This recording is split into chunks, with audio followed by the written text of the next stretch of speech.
Hi there. Now we're going to do lesson 47. God is the strength in which I trust.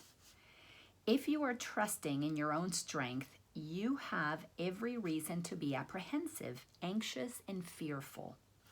What can you predict or control? What is there in you that can be counted on? What would give you the ability to be aware of all the facets of any problem and to resolve them in such a way that only good can come of it? What is there in you that gives you the recognition of the right solution and the guarantee that it will be accomplished? Yikes. In these questions, Jesus is basically letting us know what makes us think, these frightful, anxious beings that we appear to be, what makes us think that we know the outcome to anything? And yet we all walk around thinking we know everything. I know I have. So this is a major poke at the ego. Paragraph 2. Of yourself, you can do none of these things. To believe that you can is to put your trust where trust is unwarranted, and to justify fear, anxiety, depression, anger, and sorrow. What can put his faith in weakness and feel safe? Or actually the question is, who can put his faith in weakness and feel safe? I know I couldn't. Every single time I put my faith in my decisions that I'm fearful about, that I'm anxious about, that I'm worried about, it never feels good. Never. Sitting with that anxiety, oh my God, did I make the right decision? Did I do the right thing? Did I say the right thing? Did I stop at the right time? Did I start at the right time?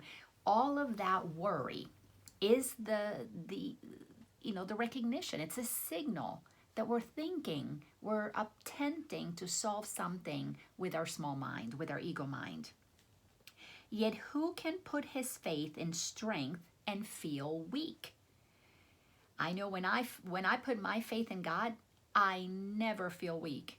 I absolutely, completely, and only feel peace. Doubting God's strength makes me anxious. Doubting God's ability to solve things and God's ability to give me the answer, God's ability to manage things, to part the seas, to open the path, to make it happen.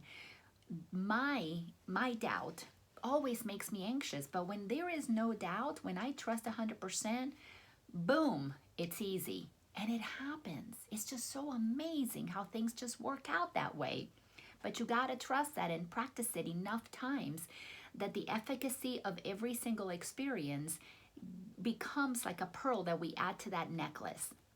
And the more times that I've done it, the more evidence I have gathered, to where I do not doubt for 1 second the power of God, because I am clear that I cannot trust my own strength. It's never gotten me very far. It's only created messes in my life. But every single time I trust God to be the strength that I trust in, it has always worked out. That's why I give up trusting myself, trusting my ego mind. Paragraph 3. God is your safety in every circumstance.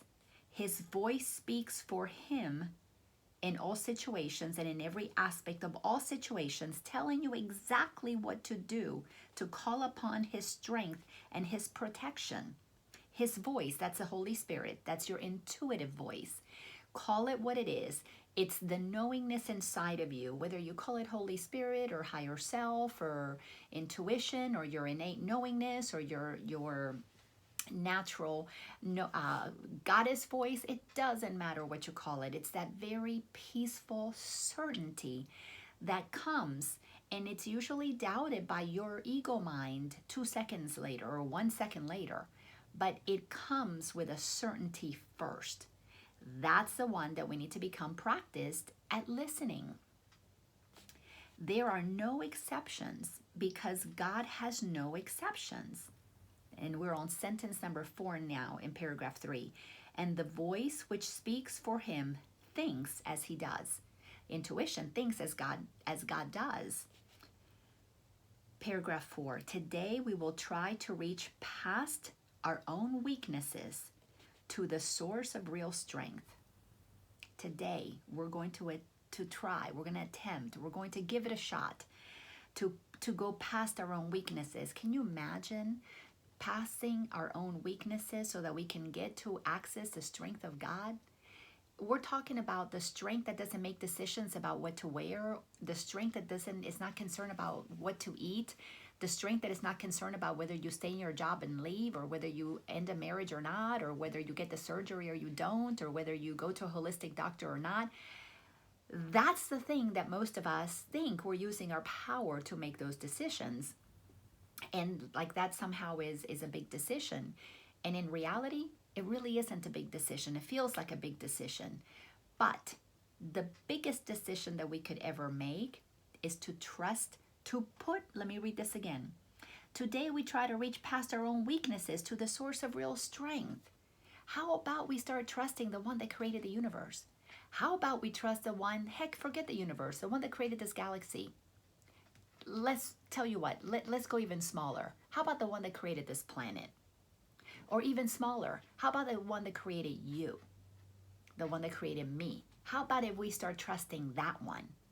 Can you imagine how our life would change if we trusted the one that knows everything? And we get out of our own little mind that only knows a little bitty bit, a fraction of what there is to know. Amazing. Sentence number 2, paragraph 4. 4 5-minute practice periods are necessary today. You know, these practice periods are amping up. Why? Because we're about to start talking to the one that is the source of all that there is. How cool is that? So let me read that again. 4 5-minute practice periods are necessary today, and longer and more frequent ones are urged. Close your eyes and begin as usual by repeating the idea for the day.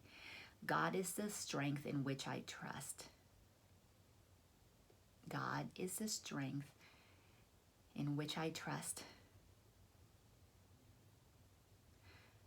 I just cannot trust in anything else. Sentence number 4. Then spend a minute or two in searching for situations in your life which you have invested with fear, dismissing each one by telling yourself, God is the strength in which I trust. This decision to look for a house or not an apartment, a townhouse, a permanent home for me now. Sometimes it activates voices of doubt. Of course, my ego, those are old patterns, they're there. But I make the decision that God is my strength in which I trust. So that's what I'm going to go with. Paragraph 5. Now try to slip past all concerns related to your own sense of inadequacy.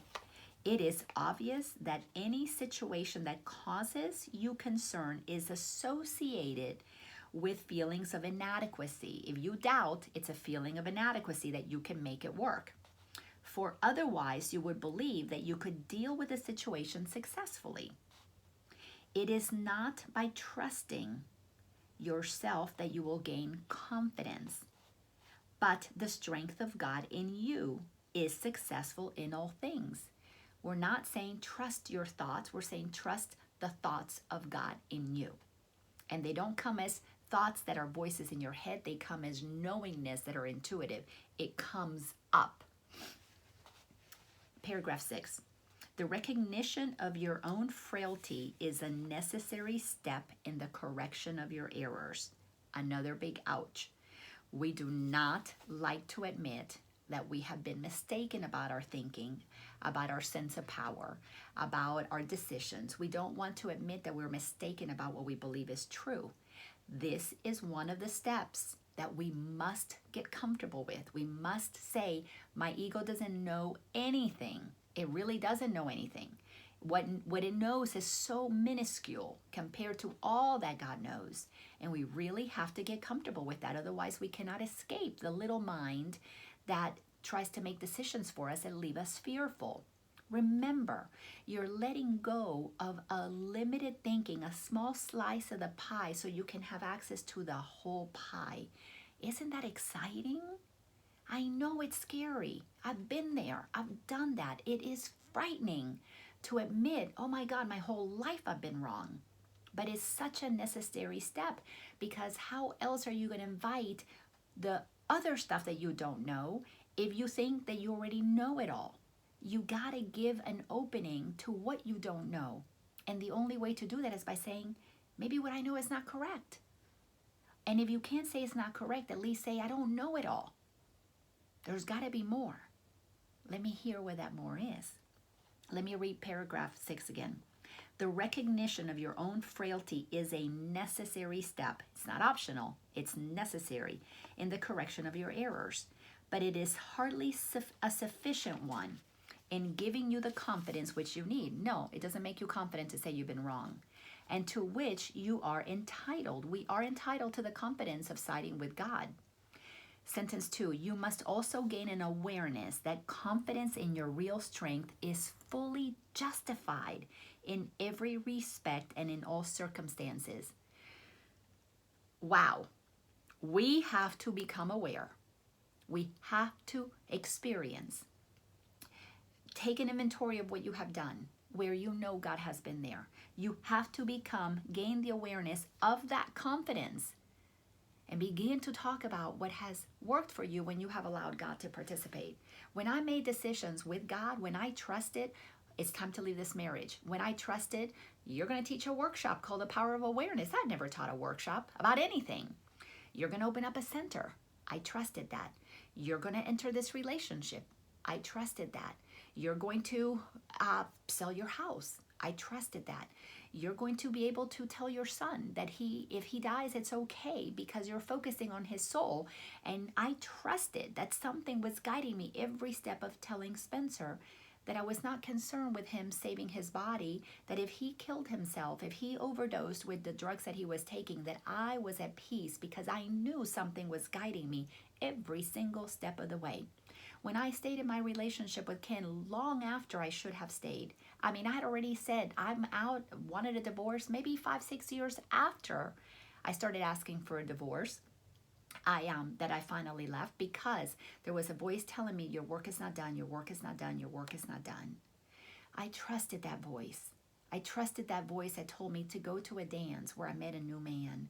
I met Dan, and it's rocking my world. It's rocking my beliefs. It's rocking who I thought I was. It's rocking my faith. By amping it up, it's taking me to a whole nother level. But trusting that voice without hesitation is so peaceful for me. And it takes away guilt. It takes away any concerns. It takes away fear. It takes away anxiety. Fearful thoughts come into my mind, but I just don't pay attention to them. I ignore the voice that I know is weak because I listen to the voice of strength inside of me. And it's the voice of God. Holy Spirit, intuition, innate, whatever you want to call it. I know the difference because I have learned to trust it. So let me read this again.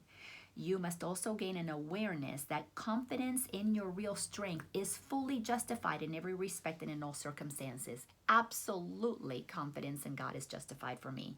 Paragraph 7. In the latter phase of the practice period, try to reach down into your mind to a place of real safety. Ground yourself first in knowing God has been with me. God is my strength. God is the vision in which I see. I have felt it. Go to those examples and ground yourself in that. Let your mind know that I have felt that. I know what that feels like. And I'm not going to let you, ego, sabotage me from this. I'm not going to let that voice take me out of the knowingness that is mine because it's my experience. I've had it. That's why I have an awareness of it. Sentence 2. You will recognize that you have reached it if you feel a sense of deep peace. However, briefly. You don't have to feel that deep peace for a long time. Just a few seconds. Just a few seconds is enough to transcend the ego. That's all that we're being asked to do. Just a couple of seconds of feeling that peace, feeling that sense of oneness inside, where you know you've just sat on the lap of the Creator. And when you sit on the lap of the Creator, you feel embraced. And you feel that power is your power. Because it is. It's just one and the same. You're feeling it from inside. Sentence number 3. Let go all the trivial things that churn and bubble on the surface of your mind. We got to be sifters of ego debris. You got to move past it. Whether you see yourself swimming past it or you see it swimming past you like a current is washing it away, you got to learn to be the awareness, aware of what is not you, aware of what is ego that wants to block you knowing truth. Reach down below them to the kingdom of heaven. Isn't that amazing? We can reach down below to the kingdom of heaven through the commitment to give up our small thinking. That's it. Here's the promise of paradise right here, the promise of salvation right here. Don't believe your ego thoughts. Don't believe your small thinking. And access all knowing. Sentence number 4. There is a place in you where there is perfect peace. Oh, the promise of that Jesus consistently makes for us in this course is just, what a gift. I got to read that again. There is a place in you where nothing is impossible. Sentence 4. There is a place in you where there is perfect peace. Don't you want to reach that place? Isn't everything worth giving up to just sit there in perfect peace? What else is there? Because when you sit in that perfect peace in the kingdom of heaven, when you reach the place where nothing is impossible, you get to recreate your whole life. You come out of there with your superpowers intact again. It's like going into that phone booth and coming out as Superwoman or Superman. It's like knowing who you truly are. Don't you want that? It's promised. All we need is the willingness to stop believing our own little mind. Take off that mask that says that you're just a finite human being that can only do so much, and give up these freaking fears that you have. Why? Because the kingdom is waiting for us. It's already been given to us, but we've been denying it with our decision to do things all by ourselves. Craziness, isn't it? Sentence 6 inside of paragraph 7. There is a place in you where the strength of God abides. There is a place in you. It's a promise. Where the strength of God abides. Where nothing is impossible. Where perfect peace exists. Where the kingdom of heaven is. What better promise can any of us ever want? And it's ours, has always been ours. All we have to do is receive it. That's it. And how do you receive it? Stop blocking it. Stop denying it. Yes, I am that. Paragraph 8. During the day, repeat the idea often. Use it as your answer to any disturbance, irritation, invitation, see the ego. Use the thought that's been given to you. God is the strength in which I trust. I will not trust this silly little thought that just came into my mind and is instilling fear. Absolutely not. I will not give up the peace that's inside of me for that silly little thought that's going to make me feel righteous, or is going to make me feel judgmental, is going to make me feel like I know something that I know is going to lead me to discomfort. That's all we have to do. Claim it. Remember that peace is your right because you are given your trust. You are giving your trust to the strength of God. Remember that peace is your right because you, me, are choosing to give our trust to the strength of God. That's it. Choosing to give our trust to the mighty power of God that created universes upon universes upon universes, instead of to our ego that has created nothing but suffering, pain, humiliation, shame, guilt, all of the things that we need to wake up from. Why would we want more of that? Why would we want more disease, more discomfort, more suffering? Why? We only want it because we're afraid of our power. And we got to get comfortable that if we listen to that small mind that has us afraid of our power, we're never going to be able to feel, let me read it again, that nothing is impossible, perfect peace, the kingdom of heaven, and the strength where God abides. Where? Right here. have enjoyed sharing this lesson with you. I'll see you in the next one. Bye-bye.